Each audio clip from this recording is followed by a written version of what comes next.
Good evening, everybody. Evan Lazar, Alex Barth, Patriots Beat podcast here on this Monday evening, 6 p.m. Eastern time. Right on time today, Alex. I like that. Look at that. But Look at that. Punctuality. we got to start where every other show in maybe America at this point is starting right now with the news breaking this morning. Alex and I were out at practice at Gillette Stadium today in the lower grass fields, a little bit of a unique setup there. But we were out there today, this morning, and everybody starts trickling out for practice one by one. The quarterbacks come out, Mac Jones, then followed by Mac was Brian Hoyer. And you look around and everybody's out on the field and getting stretched out and getting warmed up. And number one, Cam Newton is not out there. And I think a lot of us did a double take, made sure that we could confirm that Cam was nowhere to be found. Sometimes they're hiding in the back. Sometimes they're in the John, stuff like that. No right. Cam Newton. Then I would say, at least in my time on the beat, and granted that's not a ton of time, but I have not experienced a statement from the team, an official statement from the team going out during a practice about a specific player's situation like we saw this morning with Cam. It was definitely a very unique situation. And just reading off the statement here briefly, the statement goes, on Saturday, Cam Newton traveled to a club-approved medical appointment that required him to leave the New England area. He received daily COVID tests, which were all negative due to a misunderstanding about tests conducted away from NFL facilities and as required by the NFL NFLPA protocols. Cam will be subject to the 5-day entry cadence process before returning to the facility. The statement also does mention that Newton can return to the facility as early as Thursday, August 26th, assuming that he now produces 2 negative tests in that span. So what we learned this morning was a lot about Cam Newton, and maybe more so maybe just confirming some things. First and foremost, the misunderstanding part of this statement, I think, is really important.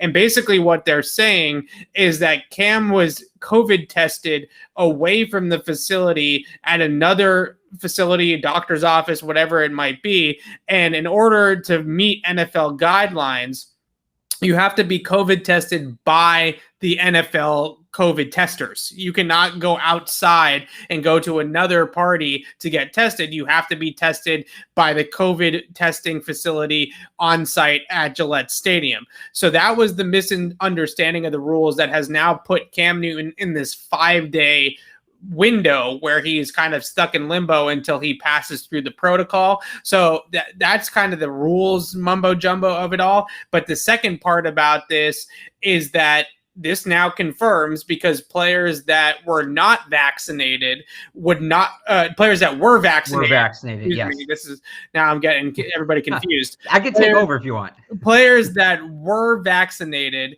that are vaccinated, do not need to enter this protocol. But because Cam Newton is an unvaccinated player, which I think we sort of had inklings of, right? Because he had the mask on the sidelines, he had the wristband on it for most of training camp. So we knew that Cam might not be vaccinated. This today confirmed that Cam wasn't vaccinated or isn't vaccinated. So therefore, he is now going to miss practices today, Tuesday, and Wednesday's first joint practice with the Giants. And this also assumes that he will be able to practice on Thursday. It says he can re-enter the club facility on Thursday.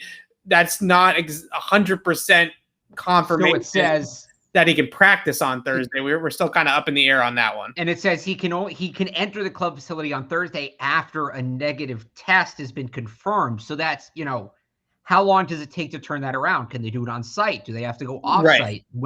So he says he gets up at 4:35 in the morning. All right. So he goes to Gillette first thing in the morning. They have it specially lined up, 5:30 test. Can they get it turned around in 5 hours for him to be able to practice? I don't know. I don't know how that works, but those 2 joint practices are huge.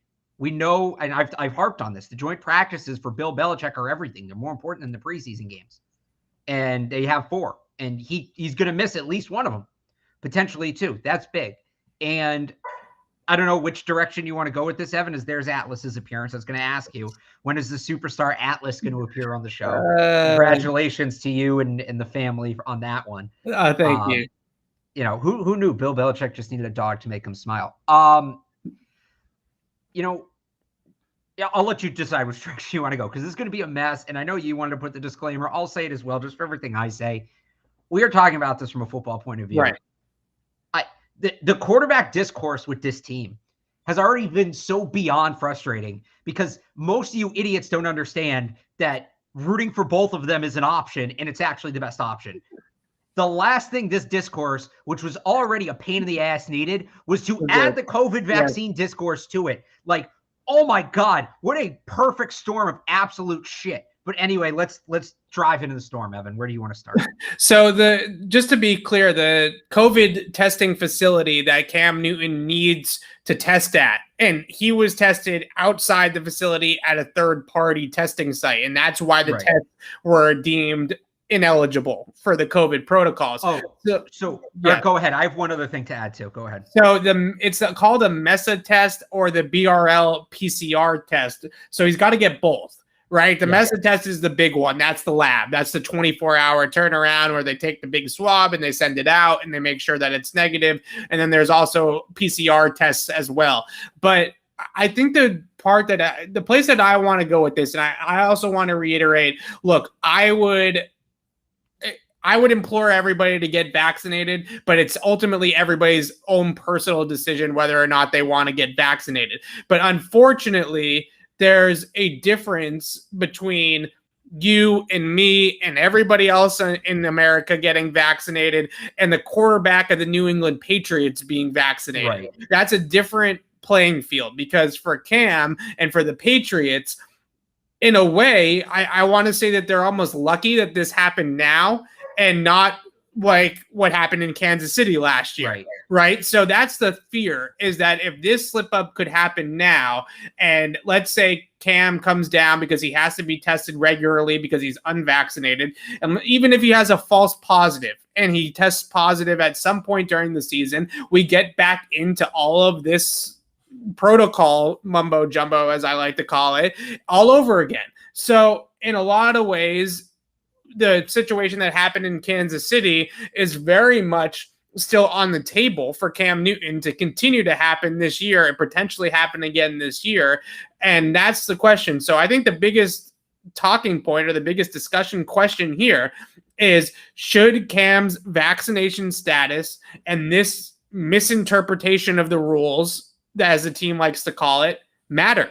Should the Patriots care moving forward that Cam is unvaccinated, and should it matter in terms of who starting quarterback is for the Patriots this year? So here's what I would say. If you are somebody who believes, and everybody has the right to their own beliefs. If you are somebody who believes that the vaccine is a personal decision and it doesn't affect you in the grand scheme of things, any Billy Joe Bob on the street, right? That's fine. The reality is this situation is different because there are inherent rules written in that impact it. And if you disagree, if you don't think those should be rules, right? The Cole Beasleys of the world who don't think the league should be able to discriminate based on vaccination status, that's a separate conversation. We're going to put that conversation to the side for a second, because the reality is the rules are what they are. And here we are, okay? And those are going to be the rules for this year. And those rules make a difference between vaccinated and unvaccinated players. And unvaccinated players pose more risk to their team for the end goal, not even medically. Forget medically. Right. You could, if you have an outbreak and it starts with an unvaccinated player, you might have to forfeit the game. That's not the reality with vaccinated players. You also see this too, right? Unvaccinated players will have to miss more time. Even if a vaccinated player tests positive, if an unvaccinated player is nearby, they have to go into the quarantine. Another vaccinated player wouldn't. So it makes sense just from a football sense. You want everybody to be vaccinated. Now, I don't think this will impact Cam Newton's standing with the team, because we're all learning about this today, right? The team, I assume, has known this from the get-go. I assume the team has known this since March when they signed him, that he wasn't going to get vaccinated or he wouldn't get vaccinated, whatever the case may be. So the fact we've come this far and they seemingly haven't addressed it leads me to believe that they don't care, or they care, but not enough to do anything about it, right? And maybe now they'll push him a little more. We'll see. I don't know. But yeah, no, it's not, it's his personal choice to get vaccinated because it only affects him. In the football sense, there is a strategic difference to the team whether or not a player is vaccinated. Cam Newton not practicing for the next 3 days is not because of some BS NFL rule. He knew the rule. The team knew the rule. Cam Newton not practicing for the next 3 days is because he is not vaccinated. Yeah, that's exactly what it is. And when you look at the COVID protocols, which we all looked at when they came out a few months ago, and now I feel like we're looking at them again today just to refresh our memories on all these types of things. And you look at the COVID protocols and you see what vaccinated players are allowed to do and allowed to get away with versus what unvaccinated players are going to go through this year. And I've talked to several Patriots players who have all said to me off the record that the Patriots as an organization have not pressured any individual player to get vaccinated. But the issue is that there are so many hurdles to overcome as a vaccinated player that it's difficult to be on the team as a vaccinated player, right? It's difficult to be on the team as an unvaccinated player this season. So not only do you have all this COVID protocol stuff and re-entry processes and all these types of things that you could run into, negative tests and what that could lead you down if you get that happen to you as an unvaccinated player. There's also rules within the club facility, right? That everybody has to be masked, that you can't be in certain meeting rooms and you can't be in certain cafeteria areas or weight room areas and all these different types of things. So what the NFL has done is, and this is the NFL, this is not the Patriots. What the NFL has done is they have forced the hand of the players to basically say, everybody's going to get vaccinated one way or another, whether you agree with it or not, but we're going to make your life pretty much miserable and very difficult to be on an NFL team as an unvaccinated player. That's what we're going to go seek out to do with these protocols. And that's the back that they have pushed Cam against the wall, is that there's really nothing that there's so many bad things that can happen as an unvaccinated player, even if you don't test positive for COVID, and even if Cam is perfectly fine and follows every other protocol. And as I understand it, the Patriots tried to communicate with the league and the NFLPA about this medical visit and basically got wrong information. Right, that Cam Newton should have been able to present those negative tests from the third party and come back to the Patriots immediately and re-enter and have none of these problems. And they got some misinformation, and that's why we are in this position. So I have to imagine that Bill Belichick is not thrilled with the league either, because there's a clear lack of communication from everybody, right, in terms of what was allowed and what wasn't allowed. The last thing I would say is that does it move the needle to me in the fact that this makes Mac more likely to start? Maybe minuscule slightly, but I don't think that this is the day that Cam Newton lost the starting job for the Patriots, right? I don't think that this is the deciding factor. And Cam has certainly done enough in the practices that we have seen and in the preseason games that we have seen to at least give the Patriots the luxury of not rushing Mac into a week 1 start. So it's not to say that Mac isn't going to start at all this year. Everybody knows where my stance is on that. But in terms of Mac needing to start against Miami in week 1, Cam has played well enough to at least hold him out until he's ready. And I don't think that this is necessarily going to change that one way or another. Now, if Mac does come out in the 2 joint practices and let's say Cam can't practice against the Giants this week and he has great practices against the Giants, maybe that makes it so that Mac gets in there sooner than what their initial plan. If they're planning on week 8, week 9, maybe Mac's in there week 4, week 5, if he shows them something this week. But I don't think that this necessarily changes the week 1 status of Cam Newton. Yeah, if the team was just learning about this today like we were, and maybe they were, but I would be shocked, right, if the Patriots didn't know every player, everybody in the building's vaccination status. They've known this, and they've operated the way they've operated. Nothing that happened, and it sounds like they found out on Saturday, right? Because it's 5 days, but we're talking about him coming Wednesday, so it's 5 days from when they found out on Saturday.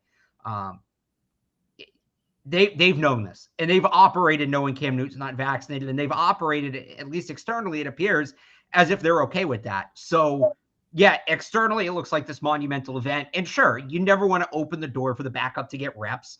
Drew Bledsoe will tell you that. Alex Smith will tell you that, right? But like you said, he could blow the Giants away in the joint practices. I think if anything, that maybe we go back to that sooner rather than later conversation where he can chip away at Cam Newton's lead pretty significantly. But this doesn't change anything for week 1. I really don't think it does.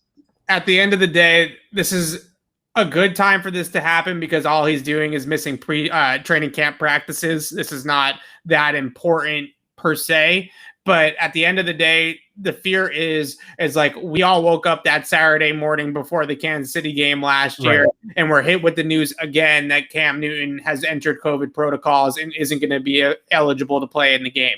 And the Patriots are definitely going to have to decide whether or not that matters in the equation. It certainly has to matter just a little bit. Let's get to some football talk, though, because that's enough about this COVID protocol. Yeah, the chat's great right now. The chat's very gentle. Everybody's having a great time. So I think the most important part now from a football perspective is, as you said, Alex, this opens the door for Mac Jones to get a ton of reps this week against the starting defense, potentially against the Giants starting defense twice, certainly once, but potentially twice on Thursday as well.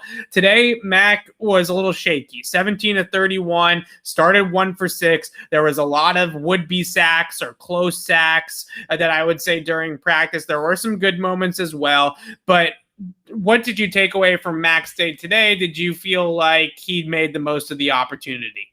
I don't know that he made the most of it. I thought he was good. He was good, not great. It wasn't his best day. It wasn't his worst day. And you know, that's the thing. There's so much more focus on him now, right? I think everybody wanted to see his best day today, given the stakes he had.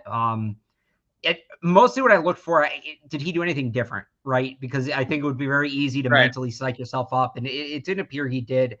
I thought I thought there were some good throws he made that were incomplete. He made a nice throw to Kendrick Bourne that I just think Bourne was a second late on the adjustment too. He had a fade in the back corner that I thought, was a decent throw, and Aguilar just got beat to the spot by J.C. Jackson. I think if that's maybe N'Keal Harry, we're calling that a touchdown. So, and then he had some misses. He overthrew Aguilar once. I thought he overthrew Jonnu Smith once. So, up and down day. It was, if Cam was there and we didn't have this whole vaccine thing, we would just be like, all right, it's another day for Mac Jones. He didn't gain any ground. He didn't lose any ground. Obviously, the circumstances are different today, but it's a learning experience for him. I think if you want to talk about the takeaways in the big picture, he got more reps with the first team offense. He got more reps against the first team defense. So there's a great chance to learn and just, pick up experience, which he needs. That's the big thing. He just needs experience. He needs reps. So in that sense, today was a win. But, performance-wise, I thought the throw at the end of practice to Kendrick Bourne, that was a great throw. Bourne has to make a great catch too, but it was, there's no window. He leads Kendrick Bourne out in front. Bourne makes the great catch. It's a chemistry play. I've talked about how important those chemistry throws are, especially for Jones early on here. So, you can put that in your hat and say that was a positive moment. But I think today was all about the experience. Right. And that was the headline for me, was that Mac dominated the reps, and everybody took that and ran with it as me saying Mac dominated practice, which are obviously two separate things, right? Mac dominated the reps because he could have phrased it a little better. Mac got 31 snaps and Brian Hoyer got 10. That's dominating the reps at practice. Now, what did he make out of those practices?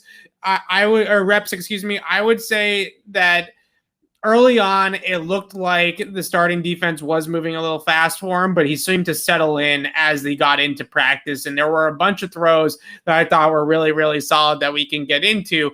But the one thing that you definitely do see with Mac, even when he has a bad start like he did today, or had some bad moments like he did today, the ball is never that up for grabs. There was a few instances last week in Philadelphia that I wrote about where I felt like he was pushing the ball down the field and being a little bit, too aggressive, I would say, and putting the ball in bad spots and up for grabs. Today, his misses were at least solid misses, right? Where it wasn't like it was going to be intercepted by the other team. So I guess that's a positive you can take away from it. I thought he made a couple of really good throws towards the end of practice. You mentioned the one to Bourne that was draped all over. J.C. Jackson was draped all over him. There was really only one spot that Mac Jones could throw that ball into for Kendrick Bourne to have a chance at it, and that's exactly where he threw it. He also threw a nice pass up the seam to Jonnu Smith earlier in practice. So you still see the flashes, you still see the moments. There was a throw coming out of the backfield, JJ Taylor, the linebacker blitz, the other linebacker dropped off the edge, replacement pressure, right? Inside linebacker comes, outside linebacker drops with the running back in coverage. Mac read the blitz, threw hot to JJ Taylor, got the ball out of his hands really quickly and put it to JJ Taylor in stride on a swing in the flat. Those are the types of plays you look at and you say, okay, that's the computer in the between the ears working for Mac Jones that we've heard about, right? That you hear about from Alabama. He comes up here and does the same thing. Those are the things that you like to see translate. The last one I would mention with Mac was actually a throwaway that Bob Sochi, he pointed it out as well on Twitter, where at the end of the half against Philadelphia, Mac, yes, he had the deep ball to N'Keal Harry that should have been caught, and the whole sequence probably doesn't happen if that ball is caught. But he threw a ball complete to JJ Taylor inbounds on second down with no timeouts, and then they were forced to spike the ball on third down and then punt. Right. And when that happened, it was a learning moment for Mac Jones. And Josh McDaniels mentioned yesterday that they hadn't really gone over that exact scenario in practice before. So it was a good teaching moment for the coach and be able to kind of relay that to the rookie quarterback. Out there at practice today, he looked around, he didn't see anything there initially, and he threw the ball 10 rows into the stands if there were stands there, and allowed the field goal team to come on and kick the field goal and preserve the time on the clock. So that was a nice learning moment from him. I like I said, like I wrote, and like we both kind of saying here, this was not a seize the day type of day for Mac Jones, where we walked away with this and said, Cam wasn't there. He's got all this COVID stuff going on, and Mac Jones balled out today and is taking the starting job by the horns, right? That was not the day that we saw out of him today. But let's see what he looks like tomorrow and Wednesday, because he's still got 2 more bites at the apple at least. And today was the first day where he had those QB1 reps and that was put on his plate. So let's see what he does with it tomorrow. I said this to a friend jokingly earlier, and the more I think about it, it's still a joke, but not entirely right, with how much importance Bill Belichick puts on the joint practices, and Cam might practice Thursday, right? Is Wednesday the biggest training camp practice in Patriots history? It's a huge one. I mean, I can't remember there being stakes for an individual practice. Obviously, there's been training camps that have stakes, you have positional battles throughout camp, yada, yada, yada. I don't remember anticipating a practice as much as what's going to happen Thursday. The great thing about it was, too, that on Wednesday and Thursday, that is, Joe Judge and Bill Belichick obviously have a great relationship going back years and years. So those two are going to discuss beforehand what exactly Bill and McDaniels want them to throw at Mac defensively. Now, obviously, the Giants have stuff that they have to work on themselves as well. But it's a new defense. It's a different defense, just like Philadelphia last week. And you have a great relationship with the head coach where you might be able to have some communication of, let's throw this blitz at him, or let's throw this coverage at him, or let's throw this rotation at him, or throw this post-snap movement at him and see what he does, right? And see how he reacts to it. So a really great opportunity for Mac the rest of the week, really, but certainly against the Giants on Wednesday and potentially maybe Thursday as well, depending on how all this goes from Cam. If the Patriots, obviously, if they decide that Mac Jones is the guy that they want to go with in week 1, and they feel good about it, how do we feel about it, right? Because we don't have to feel the same as them. And we've seen plenty of practices now. I think today was 16, training camp number, practice number 16. Yep. We've seen 2 preseason games. Do you feel that he's ready? I don't know, because I've talked about this before. There's certain elements that just you don't know until you know, right? Right. What going through a week and actually game planning for a team. He's never done that before at the NFL level. He's not going to do it until he does it, but you feel like if he could take the back seat, that might help him. Just, some things like that, where I've said this before. This is regardless of Cam Newton, Mac Jones. This is a blanket statement. Unless you draft Trevor Lawrence, right? Generational talent. And you get one of those every 4 or 5 years, right? Lawrence, Luck, Manning, whichever guy gets drafted by the crap team from the AFC South. Funny how that's worked out. Although actually the Colts were in the AFC East when they drafted Manning. Anyway, unless you get that guy, I don't think rookies should start right away. I don't. The 3 best quarterbacks in football last year, we've been over this. In no particular order, Mahomes, Rodgers, Brady started a combined 1 game as rookies. And that was Patrick Mahomes in week 17 in a game that meant nothing. So I don't think I would like to see them give Mac Jones at least a month, because I think just seeing how things work in the regular season behind the scenes, I think that's valuable. Even if he's the better quarterback, and he may be, I will sacrifice 4 games in September 2021 for a better outcome for the next 8 to 10 to 12 years. So that's where I'm at. I think ultimately more is gained by letting him watch the operation behind the scenes for about a month before you put him in there. Again, this is not Cam Newton, Mac Jones specific. I would say the same thing for the Bears. I would say the same thing for the Jets. Well, I don't even know who else the Jets have a quarterback. They might not have a bridge guy.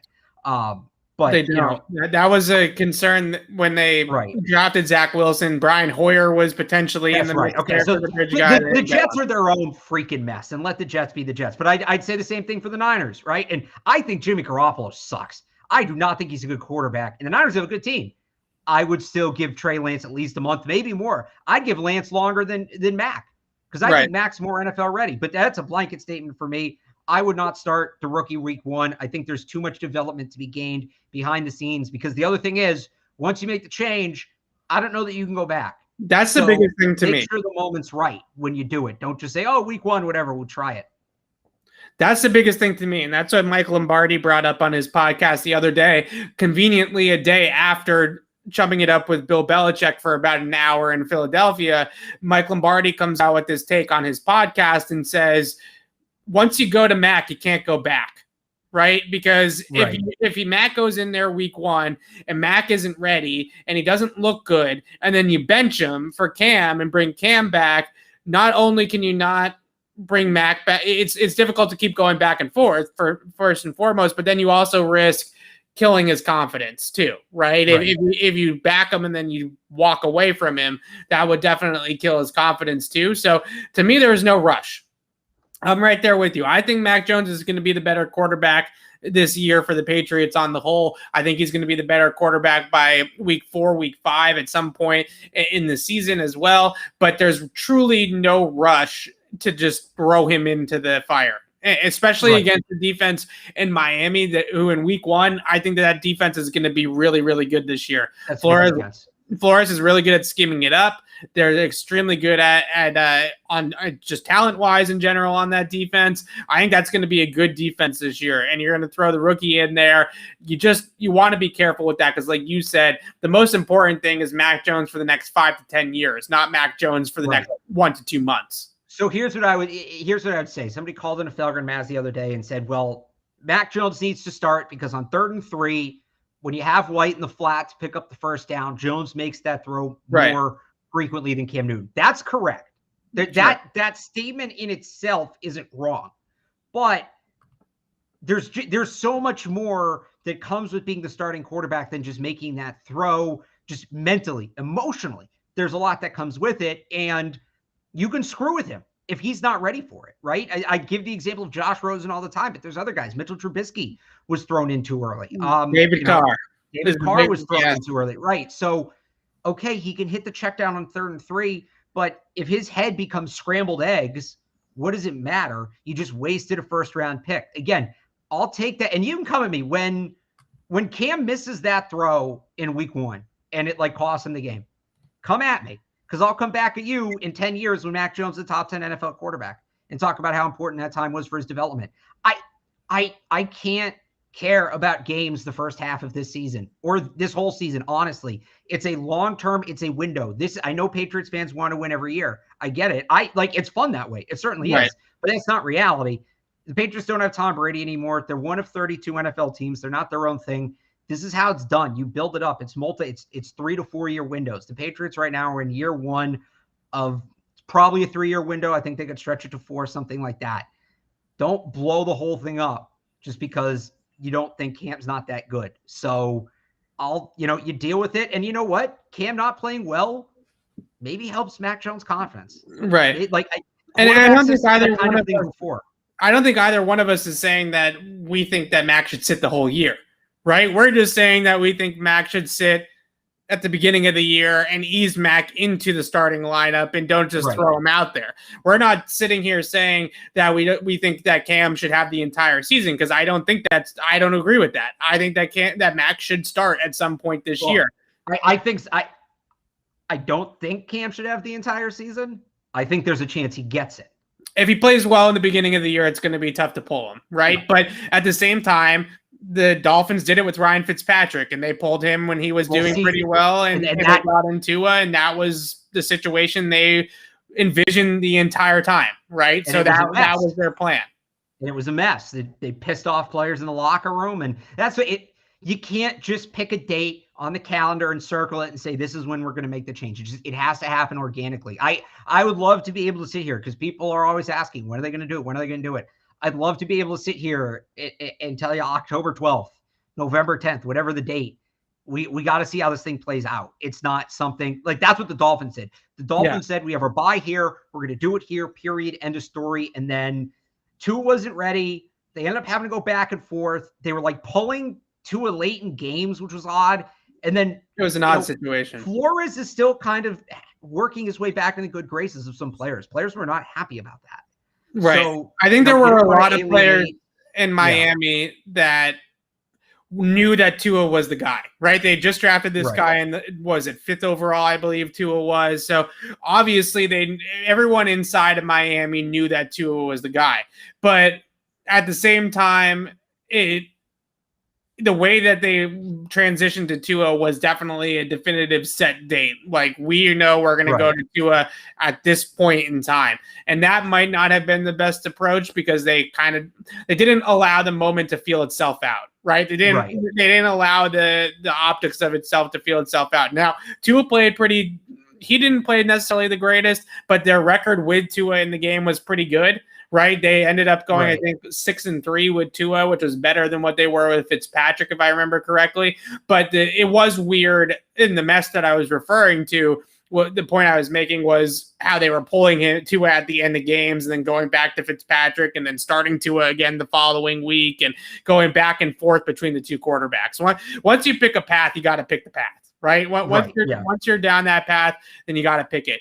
But I know there's no rush, because Cam has played well enough to put you in a position to win, I believe, to start the season. And there's no rush to then go ahead and go to Mac just to go to Mac. So that's the good news. That we've been talking about this for a while, that it feels like Cam Newton hasn't made enough strides within this system, has made enough progress and improvements within the system over this training camp, that they don't need to rush it in with Mac. And that's what's best for everybody.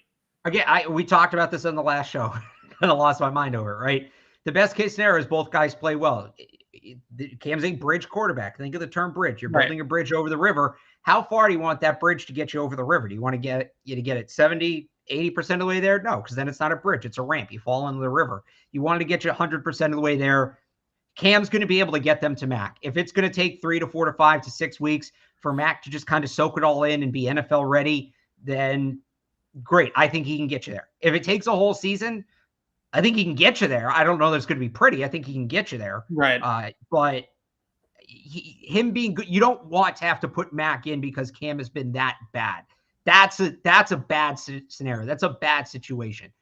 So that's, I see some people rooting for that. That's not quite what you want either. Right.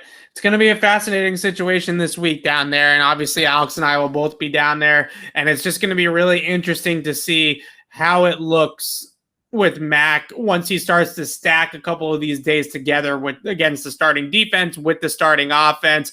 And the one thing that really stood out there today, and I'm not making excuses for Mac at all, but the one thing that definitely stood out today was how legit this Patriots pass rush is going to be this year. They were all over Mac Jones for this entire practice. And this is not a bad offensive line, right? And I remember at one point I turned to you, Alex, and I said, they just throw a ton of pressure looks at the rookie quarterback in these practices, blitzing linebackers, gaming or stunting up front, doing all sorts. This is not just We're going to put rush 4 against your 5 guys. If we get home, great. If not, Matt gets to look good against the defense, right? We're going to get Dante Hightower and Matt Judon and Josh Uche and Chase Winovich and Kyle Van Noy, and our interior guys are going to stunt and pick and do different things up front, and we're coming after this quarterback. And I feel like that mentality is going to be the way that they're going to carry this into all year long. Some reporters out there, I think Andrew Callahan had them at 6 sacks today of Mac Jones. I don't know if it was quite that many, but there was a lot of pressure in Mac Jones's face out there today. Yeah, I mean, we've talked about this. This shouldn't be news to anybody, regardless of the quarterback situation. This team's going to go as far as the defense carries them. I mean, it's a defensively built football team, and there's a lot to be excited about. And I'll add this just on a bigger picture for the defense. I don't know if you had another point about the defensive front, Evan. No, good. But just let me pull up the exact transcript here. But I thought it was very interesting this morning. Bill Belichick was asked about Stephon Gilmore. In general, the response has been he's rehabbing. He's rehabbing. That's it. He's hurt or he's rehabbing or, that's the situation. This is some of what he said this morning. I'll jump around here because it was a long answer. I know that Steph's been working extremely hard. See him in here all the time. He's doing other things while we're practicing. Yeah. I'd say it's day to day. We just keep putting days together and stack them together. When he's ready to be out there, he'll be out there. We'll just take it day to day. That, correct me if I'm wrong. And by the way, people ask us in the chat every day for Stephon Gilmore updates, and there haven't been any. I mean, there's been nothing. This, I feel like, is the most definitive thing we've heard on Gilmore since the spring. And anybody who's worked in sports will tell you day to day doesn't mean anything when you talk about injuries. Oh, he's day to day. That doesn't mean jack. But it's still like day to day. That's as close of a timeline as we've gotten with Gilmore. And who knows what that ultimately means, right? But it can't be a negative. I don't think it could be a negative, right? That we're suddenly, we've gone from they won't say a word about him, they won't talk about him, to all of a sudden, 200-word answer. He's been great. He's doing all this work behind the scenes, and he's day to day. I don't know that means week 1. I'd like to think it means week 1. I don't know, but I think it's encouraging. I think you have to see it as a positive in some sense. I don't know how positive. But the fact that he's a positive. The fact that he is contributing in some sense in the best way that he possibly can as an injured player definitely signals that he's all in on this team this year, right? And that he doesn't have one foot out the door. He's not trying to force his way out because he's unhappy with his contract. You don't go in there and become Coach Gilmore and do all these things for your teammates and coach your teammates up and stuff like that if you got one foot out the door, right? And you're looking out to the other way and saying, oh, I'd rather be here or rather be there or something like that. So to me, that does signal that he is at least invested in this team this year, because otherwise, if he wasn't, then he wouldn't be doing those things. And that's got to be good news for the Patriots. But the way that I still interpret the Stephon Gilmore situation goes back to what Josina Anderson tweeted out when she spoke to Gilmore a few months ago. And she said that Stephon Gilmore said that he would be healthy for training camp if he has to be healthy for training camp.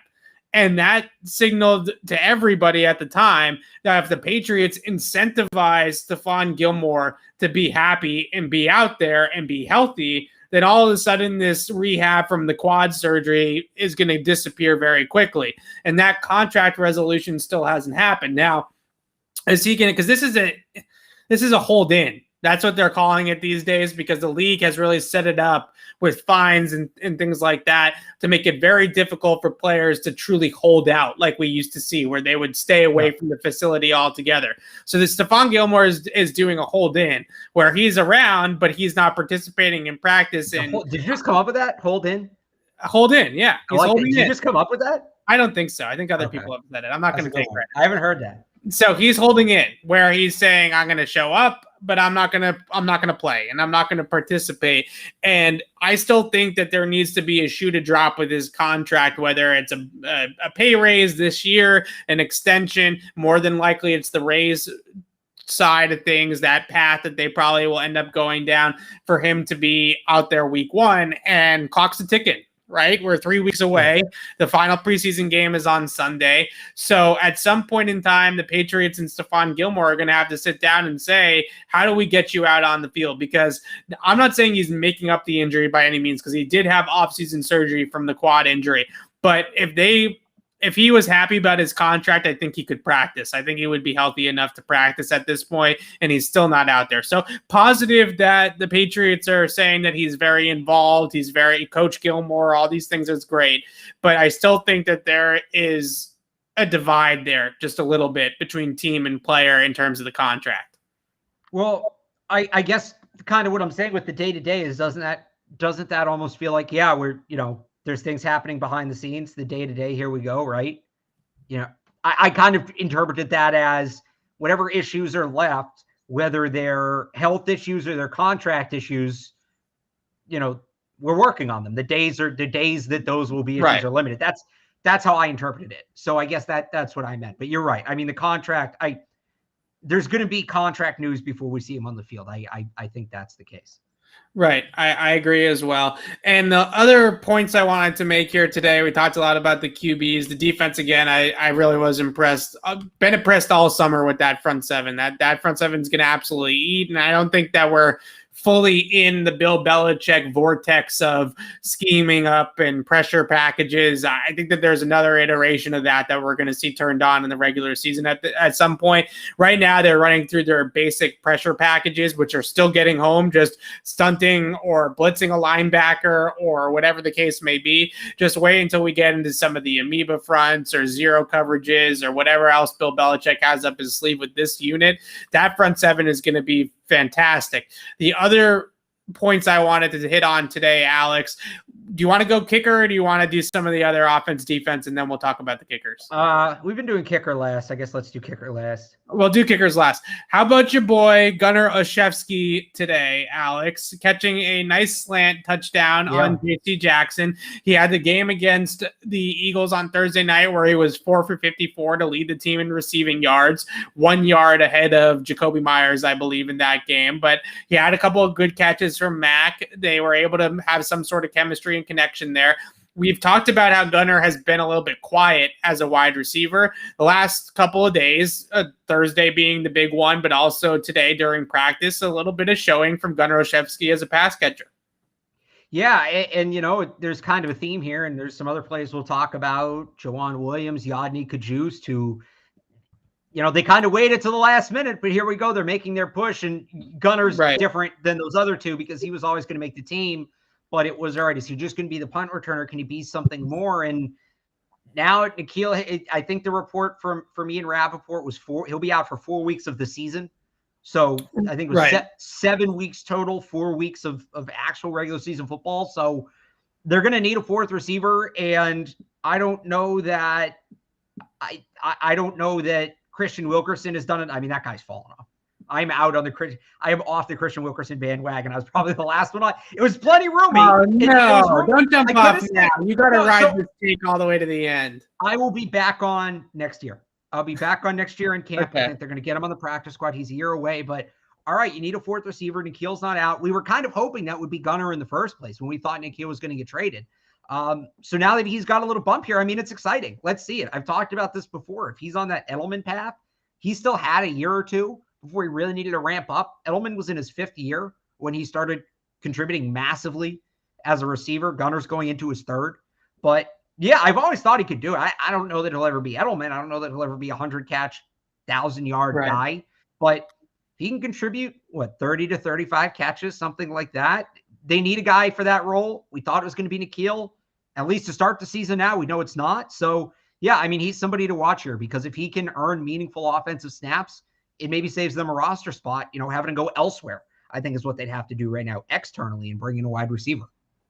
We have talked about how many guys can they carry possibly that are only going to contribute in the kicking game. And one of these guys, at one point, it kind of felt like Justin Bethel was emerging a little bit as potentially a defensive back option in the secondary. It did feel like that, or it does feel like that? Maybe it still does. I think Jawan Williams has sort of taken that spot a little bit, right? So I don't know if Justin Bethel is going to be over Juwan, but potentially that could still exist. Now we're talking about Gunner potentially contributing a little bit there as well in the passing game on offense. So at some point in time, you can't keep all of these guys, you would think, especially in a 53-man roster that's this competitive, and have 4, 5, 6 guys that are only going to play in the kicking game and can't give you anything on offense or defense. Some of these guys have to contribute in other ways.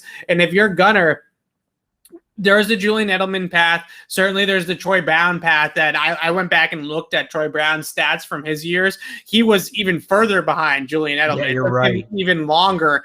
It took him almost 6 or 7 seasons before Troy Brown was a legitimate pass catching target for the Patriots. And hang on, I'll give you one more. Obviously he wasn't with the Patriots to start, but Wes Welker broke out in his 4th season.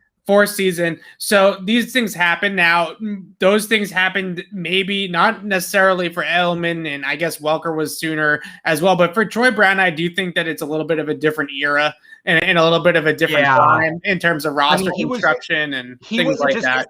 He wasn't just learning the NFL game. I mean, he was inventing a new position. He had even more on his plate. So So it was a totally different situation. But obviously the Welker path, the Edelman path, those are things that still exist for Gunner. And today I was impressed. I was impressed a little bit in that preseason game, but I kept on against the Eagles. But I kept on saying to myself, look, these are guys that probably aren't going to be on NFL rosters in a couple of weeks. Let's slow the roll. Let's see if he can do it. But going out there and catching a legitimate slant where he beats J.C. Jackson to the inside, fights off some contact through the catch point because J.C. tried to get back in there and he was able to box it out and make sure that he secured the catch. That's a good play. That's a legit receiver play from Gunnar Olszewski against a legit corner, not against the 6th or 7th string guy for the Philadelphia Eagles. So maybe the light's coming on a little bit for Gunnar, and we've talked about the quiet start, but another guy that's having sort of a charge here at the end of camp is Yodny Kajust. He looks, as you would expect, much, much better now than he did a couple of weeks ago.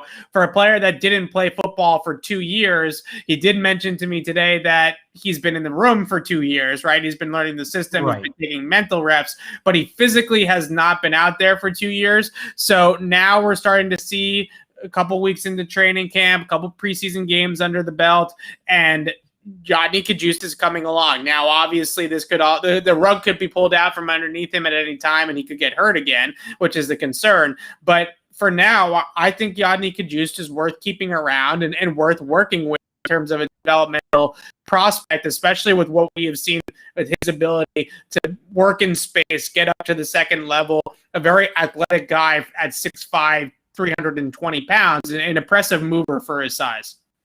Yeah, absolutely. And, I was talking to Karen Garigian from the Herald on my podcast earlier, and you can check that out on 985sportshub.com. And Protein. I kind of, thank you. I was talking about kind of, the talk that we've had is, 7 feels thin. Will they keep 7 offensive linemen? And Karen was like disgusted. I said they keep 7. She goes, 8's thin. It's going to be 9 or 10.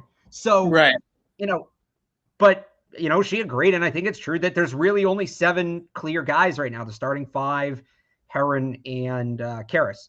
Karras, right? Yeah, Karras. So he's surging at the right time. There's other guys that have had their little blips. Marcus Martin had his blip. He had like 2 or 3 days there where he was notable. James Ferentz had like a day or two, right? William Sherman just being a draft pick, there was natural intrigue, but nobody's really grabbed those true depth spots. And the other thing she mentioned that was interesting is, okay, well, Sherman's a guard, Ferentz and Martin, those are interior players. Where do the Patriots really need depth, guard or tackle? And it feels like if you have to pick one of those two, Isaiah Wynn and Trent Brown have both struggled with injuries. Definitely tackle. Historically. So, it was kind of like which tackle is going to step up at the right time. And we'll see. I think those joint practices are going to be huge. Yodny Kajust, like you said, any moment come back down like Marcus Martin did, like James Ferentz did, but you want to get hot later rather than earlier, and he's getting hot at the right time. So we'll see. Carmen Brissell, the Patriots offensive line coach on Sunday, also had some good things to say about Yodny Kajust. He did mention that there were a ton of mistakes still on tape that they're ironing out with Kajust, but you see the improvements. You see that he's trending in the right direction. And after sitting out for so long, you had to have expected that there was going to be a slow buildup for a guy like Kajust to get ramped back up, not only to football shape and the speed of the game, but the physicality of the game as well, and the mental side of it, and just sort of putting it all together was going to take time. So we are seeing that flash more and more. And as you said, you got Brown, you got Wynn, two guys that are injury prone, and also two guys that are nearing the end of their contracts, right? Wynn's got one more year after this year because of the 5th-year option. Trent Brown is a free agent at the end of the season. Although it does sound like Brown loves to be here and the Patriots love to have him, maybe they can work out some sort of an extension at some point to keep him here. The tackle depth beyond this year is also something that they have to think about. And maybe Yodny Kajust is not going to play this year for the Patriots because they probably go kicking on Michael Onwenu back outside or bringing Justin Herron in over Kajust. But 2022 and beyond, when you look at the projection there, that could be where Yodny Kajust could earn a role for himself and maybe factor into things a little bit more. So it's a developmental play for through and through to keep Yodny Kajust on the roster, but his upside is immense. You know, I love me some Kajust. Yeah. I've loved him since West Virginia. I think he's a guy that moves really well for his size, got great hands, great upper body strength, all the tools in the tool belt that you need to play tackle in the NFL. He's just got to stay healthy. And that's really a big caveat, but he's at least trending in the right direction in that department. Where 16 practices in, knock on wood, don't want to jinx him, and he's still out there. So I think that they have something in Kajust that they can keep him out on the field. Let's do kickers and wrap it up on the kickers. Nick Folk returns to practice on Monday. He goes 3 for 5 from 40 to 45-ish range, I would say. The leg didn't look great, Alex. He wasn't exactly booming the kick. Like, maybe it's in comparison, I guess, right? Yeah, you know, when Quinn Ordean's going over the goalpost from 50, it's tough, but look, he was 3 for 5. He hadn't kicked in a couple weeks. Right. Well, I'm not going to write him off on one practice, but, you know, they got to have a kicker. They got to have a reliable kicker. I don't think it's going to be Nordin. I'd love to see him get Nordin on the practice squad. I think maybe down the road, but not this year. If it's not Folk, though, that's going to be a problem, and they've got to get that figured out. So, you know, I really like Nick Folk. I do. I'm just going to pull up some numbers here in the background while I'm talking. I thought he was one of the best kickers in football last year. I think that, you know, when you move on from a guy like Steven Gostowski, you wish you could do as well as Folk. But 93% last year. I'm going to go back before that. 82%. And that was a partial season. I won't count that. But okay, 82, 87, 81, 82. Last time he was above 90% was 2013. The only other time he's done in his career is 2008, his second year in the league. So he had a career year last year. And most, you know, kickers, not every position, but most players don't have career years at 36 years old. You have to wonder what he's going to be like coming back. But they, you know, they don't really have the time to figure that out right now. If they'd figured this out earlier in camp, they could have gone and gotten somebody else. They didn't. So there's a lot riding on Nick Folk right now, and we'll see ultimately what they end up doing. I'll add this too. Joe Cardona came back, and I think that was big. That helped. I don't know if you saw my numbers today on Jake Bailey. He had the two biggest hang times I've clocked him at this summer. So ultimately getting that whole operation back together is going to help. Nothing against Brian Corey, who's probably going to get released tomorrow. Well, it's just the reps. It's just the reps with that group together. Right, exactly. They've been working together, but yeah, I think there's some questions to answer in regard to Nick Folk. I don't think that Quinn Ordean's necessarily going to overtake him at this point, but I don't know that they, you know, if he has a couple more days like today, again, 3 for 5, you know, he missed a couple kicks in that preseason game. I don't know that they start looking at external options.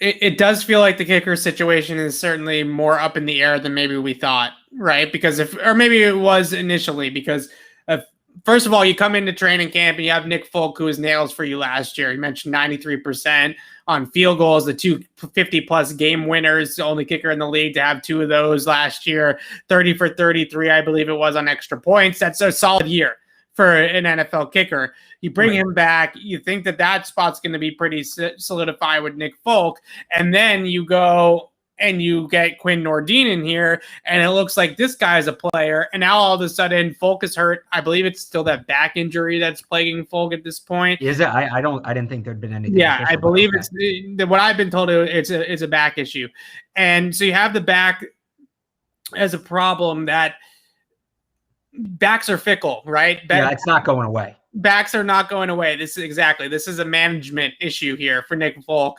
So yeah, that is a problem.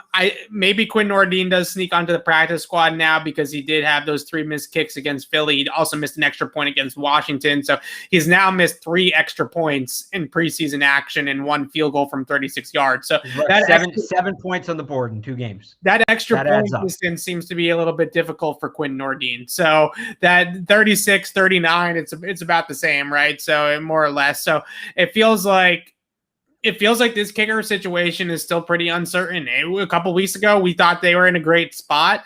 This is sometimes what happens in training camp. As weeks progress, as practices progress, as games get underway, you learn about the flaws. You learn about the warts in some of these players, and it does feel like maybe the kicker situation is a little bit more bleak, and they're still searching, for the long-term replacement for Gostkowski, right? That Folk was sort of supposed to be the bridge. Nordin looked at a chance to be that long-term guy, and maybe he still is if he's got a chance to develop and become more consistent. But we're still in a search mode right now for the kicker that is going to be the kicker for a while here. Yeah, I was a little surprised they didn't take Evan McPherson. He went in the 5th round. They kind of had a gap there, but yeah, I Folk should be fine this year. I don't know that he's going to be 93% again, but if he can get you high 80s, I think you're in good shape. I think Folk is going to be like Larry Bird in his final year with the Celtics, laid out on the sideline to make sure he doesn't throw his back out when he's not in the game. So I mean, we'll see what he turns into, but yeah, I think that there's a chance that, somebody said in the chat, this team goes nowhere without a kicker. I don't think that that's necessarily an incorrect take, because if you're a team that's going to win on defense, I think that that's totally sustainable, but points are going to be precious. Games are going to come down to an extra point here or a chip shot field goal there. So this team can't really afford to leave points on the table the way they want to win games. So that kicker is going to matter. Yeah, there was a report. There's a good point by William here in the chat. There was a report the other day. The Giants, I believe, have 2 kickers that they really like, and one of them, Ryan Santoso, or Santoso, however you pronounce his last name. Sorry if I butchered that. He is available on the trade block and has put together a strong training camp, strong preseason tape, and looks like an NFL starting kicker. So the Patriots might have a firsthand look at him over the next couple of days on Wednesday and Thursday, and in the game on Sunday. So if he kicks well in front of Bill Belichick, maybe that's an option as a guy that they could look for externally if they have to go that direction. I agree that I think Nick Folk would be solid for them, but I am concerned that back is going to come and go all year long. And you do worry that with a kicker, you're probably only going to carry 1 guy on the active roster, obviously. Maybe they keep Quinn Nordin on the practice squad, but if you're not prepared to keep Nordin over Folk, are you really prepared to put Nordin in the game if Folk is not healthy enough to kick, right? So interesting situation, not quite the quarterback drama, but it definitely is a situation worth monitoring. And I like the guy from the Giants. I saw him kick a little bit in their last preseason game. Maybe he's somebody that they can watch and scout while he's here and maybe pick him up. And obviously I think that Joe Judge and Bill Belichick would easily do a trade together. I don't think that would be a problem. So you never know. So the name I'll give you is Nick Rose.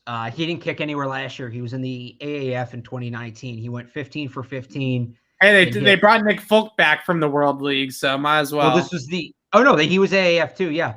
Went 15 for 15, hit 3 50-yard field goals. I don't think he's ever officially kicked in an NFL game. I know he's bounced around. He was Texas kicker for a little bit. Let's see here. He has kicked. He's 11 for 14 in the NFL with along with 55. I think he's a slightly more accurate, slightly less powerful Quinn Nordin. But, he's somebody I've always liked. And that's whenever anybody says who's the kicker, my go-to has been Nick Rose. I liked what I saw from him in the AAF. So I'm surprised that we're having this conversation, to be honest. I thought that they had kicker figured out between Folk and Nordin. No. You didn't think so? Once Folk started missing time, And we didn't talk about it a ton because, again, Nordin, it was all encouraging. But like I said, I never thought Nordin was the starter. Once Folk started missing time, I kind of wondered what they were going to do because I never believed Quinn Nordin was going to be the starter this year. And, when Folk missed a couple days in Nordin surgery, it's like, all right, the kid's having some fun. Folk will be back soon. But, now he's missed 2 games. He comes out today. He goes 3 for 5. So I wouldn't be surprised if we're having this conversation again in October. I'm fine starting the season with Nick Folk, but I'm not betting any money that he's going to be the guy he was last year either. It's a fair point. A lot of Trevor Lawrence talk in the chat. I know it's the Jaguars, and maybe that's holding him back a little bit, but Trevor Lawrence has arguably been the worst first-round Jaguars. It's that coach. It's that coach. He's a bad coach. You think Urban's a bad coach? He knows how to recruit. He's a good college football coach. Right. Here's Urban Meyer in a nutshell. Urban Meyer's too smart for his own good. Here's Urban Meyer in a nutshell, because he did this crap all the time at Ohio State, but his teams were so talented, nobody ever paid attention to it. So they draft Travis Etienne. Very good running back. Good all-around running back. Excellent back, right? What? Bad pick. So, you just think he's a bad pick because he's a running back in the first round. Well, so here's why he's a bad pick. So Travis Etienne goes in the spring, and they say, we're going to give him reps at wide receiver because we need a slot receiver, and he could maybe play there, and we have some good running backs. There were so many good slot receivers on the board when they took Travis Etienne. It's the Simpsons thing, or not the Simpsons, the Family Guy thing. Right. It's the mystery box. They go in, they want a boat, and the salesman says, well, you can have the boat or you can have the mystery box. And Peter goes, well, the mystery box could be anything. Could even be a boat. You're going to try Travis Etienne at slot receiver because you need a slot receiver. Oh my God. If only you could have drafted a slot receiver in one of the deepest slot receiver class in recent memory. And Elijah Moore is apparently tearing up Jets camp. I think now. Was he still on the board at that point? Yeah, he's the guy from Ole Miss. So you had Elijah Moore. I think Kadarius Toney was still on the board at that point. You had Amon Ross St. Brown, who's been excellent for Detroit. No, we're going to draft a running back and play him out of position. The hell out of here with that. You can do that in college because your teams are so wildly more talented in the Big Ten. Right. It doesn't matter. You can't do that in the NFL. You can't play Tim Tebow at tight end. Dipsy do. Yeah, that'll work. No, this is the NFL. Everybody's good now. I'm sorry. You don't get to play Central Michigan to open the season anymore. Urban Meyer. You have to play real football. It's going to be, and that sucks because I think Trevor Lawrence is tremendously talented. I do. And I was looking forward to watching him. That organization is going to flush him down the drain worse than the Colts flushed Andrew Luck. Rookie quarterbacks have looked pretty good. I think Trevor Lawrence plays tonight with the Jaguars in his second game, so maybe he can turn it around. And he tonight. Plays against the Jets, so he should look good. Zach Wilson's looked good. Trey Lance started a little bit rough yesterday, but then came and turned it around and came on strong at the end of that game. Mack has obviously looked pretty good for the Patriots. Justin Fields has had some great moments for the Chicago Bears. So a really fun and intriguing quarterback class. I don't really get too caught up in comparing how does Mack look against the other 4 QBs drafted in the first round this year. I don't really think it ultimately matters, but it's just a fun storyline to see all these good young quarterbacks come into the league and show up and be impressive. I also did see a PFF article, I think it was yesterday or the day before, talking about how preseason performance by rookie quarterbacks hardly ever projects forward, right? Like most of this means absolutely nothing. You saw the day after Mac Jones had his game, people were sharing the headlines of like Sam Darnold looking great in his first preseason game, right? Sanchez, basically everybody the Jets. Ryan Mallett, remember? Let's never forget Ryan Mallett. First round arm talent. Who said that? Was that Freer? No, that was Charlie Casserly. Charlie Casserly. Yes. He popped. He had first round. So look, it does. People like to make those jokes. It doesn't mean nothing. Obviously, there's a lot to be encouraged about. But what Mac Jones has done, it's exciting. But yeah, at the same time, if Trevor Lawrence is failing, I think it's more because of that. I mean, that organization's just it's a dumpster fire. Think about it this way: they were just 4 years ago, and I know 4 years is a long time in the NFL, but just 4 years ago, that team had a fourth quarter lead in the AFC Championship game against the New England Patriots in Gillette Stadium. They have since blown that entire thing up and gotten the first round pick. That is not, we got, there's playing above where you are, and that Jaguars team probably did exceed expectations a little bit and play a bit above its ceiling, but no, to go from that high to that epic of a collapse in that short span of time, that is nothing short of pure organizational failure to the core. I don't know who's going to be quarterbacking the Patriots in week 2 against the Jets, but just really quickly, Zach Wilson's gotten a lot of buzz. He's gotten a lot of buzz. Bill Belichick is going to spit Zach Wilson out and chew him up and spit him out again. Bill Belichick's going to put him in the Hall of Fame. You know, I don't know that we saw a better quarterback. Absolutely. But watching this front get after, because the biggest concern I had with Zach Wilson was pressure, right? Was poise under pressure. He showed a pretty good poise in the Jets' first preseason game the other day that I was watching. But in terms of overall at BYU, everybody talks about how Mac was surrounded by all this talent and didn't, it was NFL versus college in their offense, and BYU played a cupcake and a half. They played nobody. Don't justify it. Be nice. Don't be mean to Coastal. They played nobody. They lost to Coastal. Great game. I don't think you watched it, and I was mad at you for it. They lost to. I didn't watch it live. I'm certain I watched that Zach Wilson's side of things after the fact. But my point that I'm making is let me real quick. They lost to Coastal. It was Zach Wilson's fault. He missed a read on the final play. It was one of the best games of the year. Coastal, legit good team. Grayson McCall is going to be my sleeper quarterback in this year's draft. Anyway. Okay, fair enough. But with Zach Wilson, pressure was a big concern that I had. Was under pressure every single time he got under pressure at BYU, which wasn't often because that offensive line dominated the competition it went up against. They also ran against Coastal. They also ran a very similar scheme to what Kyle Shanahan and Sean McVay and everybody runs up here in the NFL nowadays, which is why the Jets were interested in him to fit that scheme in New York. But he ran a very similar scheme where they set it up very, very well for the quarterback to be protected at a high level. Just the way that they bootleg, the way that they roll the quarterback out, the different things that they do with the QB in that system make it very easy to block it up and protect him. And he was never under real pressure at BYU consistently. And when he was, his feet really got away from him. So I'm interested to see what happens when Bill Belichick and Matt Judon and Dante Hightower and Uche and Van Noy and Winovich and all these guys come after Zach Wilson in that game in week 2, how he handles it, because that'll be a nice litmus test of the scouting profile on Zach Wilson, right? And if the projection was correct. He also just reminds me so much of Sam Darnold, and I just don't necessarily see a different quarterback there. So that's another part of it. But I was going to say they're going to make him see Ghost Week too. No, you know who he reminds me of? Who? Tell me if I'm wrong. Johnny Football. He's better than Johnny though. For the NFL, he's better. I don't know. Because he's bigger. Mentally, he probably has more to get. He's not that much bigger. He's a little bit bigger. I don't think so. Johnny had really small hands. That was the problem for Johnny. Oh, the hands. Really small hands. If you Google Zach Wilson, it says, "Did you mean Zach Wilson, mom?"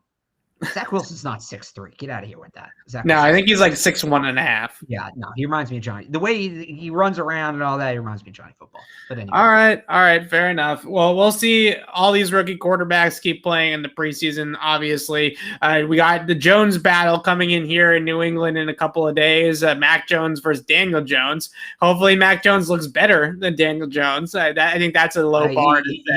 He should. He will. He should, hopefully. And Alex and I will be back on the podcast tomorrow to break down Tuesday's practice, anticipating a pretty light practice out of the Patriots on Tuesday with the joints coming up on Wednesday and Thursday. So I wouldn't expect the Patriots to be in pads. I don't even know if they'll be in shells. So that might be full-on walkthrough. Yeah, it could be a walkthrough, yeah. Right. So we'll see what happens and see if there's enough to do a pod, but we'll try to come back on tomorrow night and chop it up a little bit. We'll definitely be on the podcast on Wednesday and Thursday following a Patriots training camp joint practices against the Giants. Again, I want to put this out there. Your last chance to see the Patriots practice is Wednesday and Thursday. The rest of the way is going to be closed to the public. Today and tomorrow are closed to the public. It just allowed for the media. So Wednesday and Thursday are open to the public practice. That's it for training camp 2021. On Thursday is the last official day of training camp. So the media is also getting kicked out after Thursday as well. Yeah. We'll be able to get in there for 5 or 10 minutes at the beginning to take attendance, but regular season rules start after Thursday. So make sure you get out there if you can and come watch the Patriots practice. Like I said, Alex and I will keep you updated on the podcast all week long. And I'll be in New York on Sunday. Alex, I think you're staying put. I will be covering it from Boston. From the 98.5, the Sports Hub headquarters is what I like to call it. Actually, I will be in the studio because I will be on with Matt Dolph 1 to 3 on Sunday before the game on 98.5. So there you go. Pre-game. I like that. All right. So we'll be back on the pre-game show. The pre-game show. Because, Beetle and Gasper, they Gasper, have we'll be on from we're 1 to 3, so it'll be 3 to 6. Yeah. Yeah, I listen to them on my drive-in sometimes when I have a chance. So we'll be back on the podcast, like I said, maybe tomorrow night, potentially tomorrow night, definitely Wednesday and Thursday. But until then, signing off for Alex Barth, I'm Evan Lazar. Thanks for watching, everybody.